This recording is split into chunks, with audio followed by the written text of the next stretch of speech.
मानो एक रूटीन सा बन गया हो कि शाम को घर आकर दारू पीता था और सामने सत्संग भी चला देता था। जीवन वो कोढ़ से दुख होता हो, कुष्ठ से, इतना कष्ट आपको माँ के गर्भ में उस पीरियड में हो जाता है। तो उस समय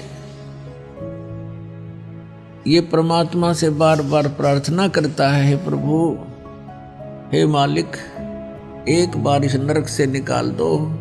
वहां इसको याद भी होता है कि तू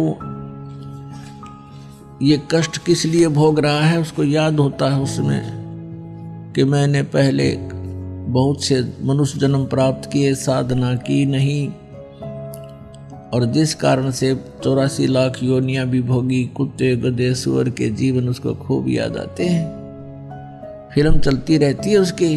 तो फिर ये कहता, भगवान एक बार इस नरक से निकाल दो, सदा आपको याद करूंगा, परम संत की खोज करूंगा जैसा कि आपने बता रखा है, और सत साधना करूंगा भगवान, केवल अपने पेट के लिए कार्य भी करूंगा लेकिन आपकी याद नहीं भूलूंगा। अब परमात्मा कहते हैं बाहर आ जाता है प्राणी, और आते ही सबसे पहले भगवान भूलता है, बाकी सारी बकवाद याद कर लेता है। शराब पीनी, मांस खानी, सिनेमा देखना और 36 फंड, बड़ी कोठी कार बनानी।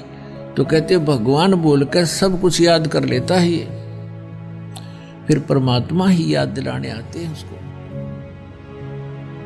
सत्संग सुनते सुनते मुझे कुछ ज्ञान भी होने लगा और दारू से तो मुझे नफरत सी हो गई थी।